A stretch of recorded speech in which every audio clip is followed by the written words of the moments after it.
चरणों में बारंबार नमोस्तु। चोल्लक जी के चरणों में बारंबार वंदनामि इच्छामि मुनि संघों को नमस्तु। महाराज जी, मैं बहुत हताश था। जब शिविर में आना था तो मुझे मना कर दिया गया था कि आप 60 साल से ऊपर हैं। मैंने बहुत प्रयास किया, मेरे प्राण आकुल व्याकुल होते रहे। 28 तारीख को मैंने फिर फ़ोन किया, तब कहा कि अगर आपकी इच्छा हो तो आप आ जाओ।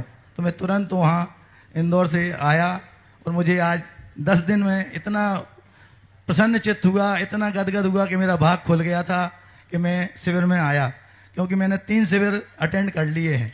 इन शिविरों में जो मैंने प्रतिज्ञा ली थी मैं पूरी हो रही है, और जो मैंने व्रत लिए थे जिज्ञासा है मेरी, सकुल परिवार और सकुल समाज कैसे बनती है सर मुनि महाराज यथार्थ बताएं। सुकुल समाज का एक अपनी अपनी समाज का जाति का एक आचार संहिता होती है। जैसे जैनियों की जो आचार संहिता है, उस आचार संहिता के अनुसार वो अपनी गृहस्थी को बसाता है, उस आचार संहिता के अनुसार ही अपने व्यापार धंधे करता है, उस आचार संहिता के अंतर्गत ही आजीविका करता है, तो वह सुकुल कहलाता है।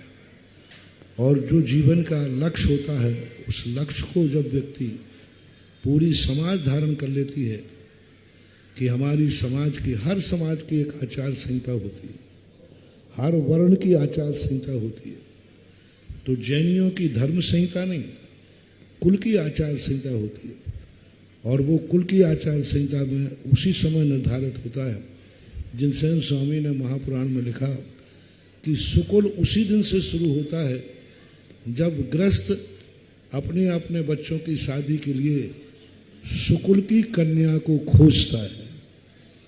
जिस किसी से शादी नहीं कर लेता, उसमें लिखा है उन्होंने कि जब ये भाव आता है माता पिता को या बालक को कि मैं शादी तो करूंगा, गृहस्थ तो रहूंगा, लेकिन मुझे सुकुल की कन्या चाहिए, तो जब कुलवंत कुल को ढूंढने की बात आती है तो वहीं से सुकुल चालू हो जाता है। सुकुल का चालू होता है आपकी गृहस्थी से, आपके विवाह से, कि अपने कुल के समान कुल वाली कन्या को लेने का जो भाव आता है वो सुकुल वाले को ही आता है, दुष्कुल वाले को नहीं आता। फिर उसके बाद उनकी जो आचार संहिताएं होती हैं, उन आचार संहिताओं के अनुसार अपने जीवन को, अपनी जाति को, अपने परिवार को वैसा ही ढाल लेता है। उसका नाम सुकुल है। और ऐसे सुकुल में ही मुनिराज